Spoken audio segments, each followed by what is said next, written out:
রাতভর গোমতী মাটি কাটছে মাটি খেকোড়া, নদীর তীরে মানুষগুলোর বোবা কান্না। বোঝাই যাচ্ছে না কুমিল্লার গোমতী নদীর প্রকৃত মালিক কে। যখন ভ্রাম্যমাণ আদালত এসে মাটি কাটা শ্রমিকদের আটকে জেল জরিমানা করে, মাটি বহন করা ট্রাক, ট্রাক্টর এবং মাটি কাটার এক্সকেভেটর জব্দ করে নিয়ে যায়, তখন মনে হয় জেলা বা উপজেলা প্রশাসন নদীর মালিক। আবার যখন আইন শৃঙ্খলার দোহাই দিয়ে থানা, হাইওয়ে বা ফাঁড়ি পুলিশ মাটিসহ ট্রাক জব্দ করে, তখন তাদের ক্ষমতা দেখে আশ্বস্ত হয় সাধারণ মানুষ।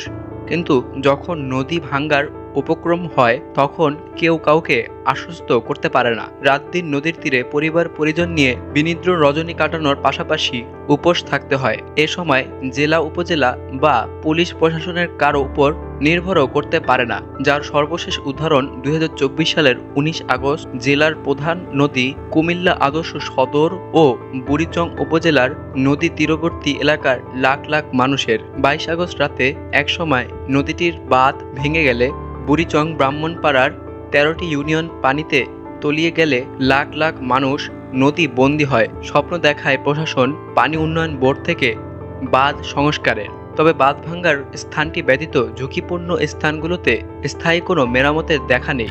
আর এই প্রতিরক্ষা বাঁধ ঝুঁকিপূর্ণ করার প্রধান কারণ যে মাটি খেকোদের মাটি পরিবহনে নিয়োজিত ভারী ড্রাম ট্রাক নিয়ন্ত্রণ সেটা কোনোভাবেই করা হচ্ছে না। ফলে একদিকে গোমতীর চরের উর্বর ফসলি জমি ফসল ফলাতে কৃষকদের যেমন বঞ্চিত করা হচ্ছে, অন্যদিকে রাত দিন বাঁধের উপর ভারী যানবাহন চালিয়ে ঝুঁকির মধ্যে ফেলছে লাখ লাখ মানুষদের। বিগত আগস্টের বাঁধ ভাঙার পর তীরবর্তী মানুষ মাটি খেকোদের বিরুদ্ধে প্রশাসনের সুনির্দিষ্ট কামনা করলেও কোনোভাবেই থামছে না তাদের নীরব কান্না।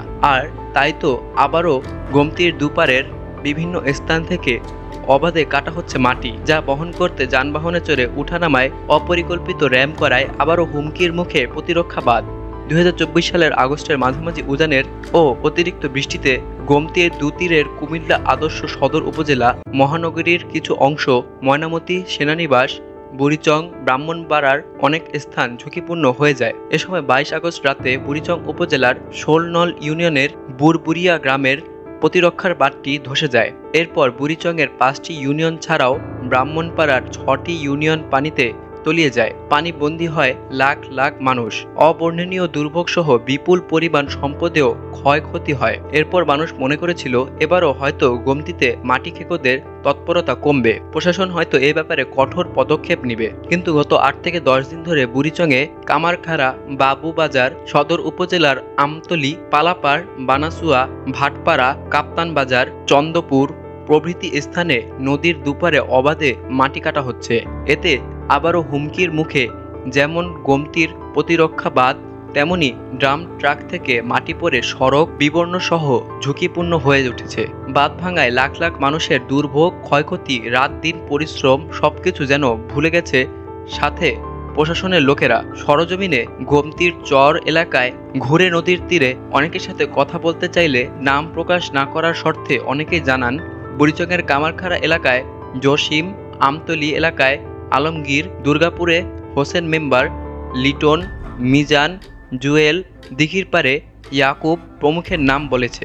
এছাড়া পালপাড়া, বানুসিয়া, ভাটপাড়া, কাপ্তান বাজার এলাকার মাটি খেকোদের নাম ভয়ে স্থানীয়রা বলেনি। গোমতীর চর এলাকা থেকে মাটি কাটা বৈধ কিনা বিষয়টি জানতে চাইলে কুমিল্লা জেলা প্রশাসক মোহাম্মদ আমিরুল কায়সার বলেন, জনগণকে আইনের প্রতি শ্রদ্ধাশীল হতে হবে।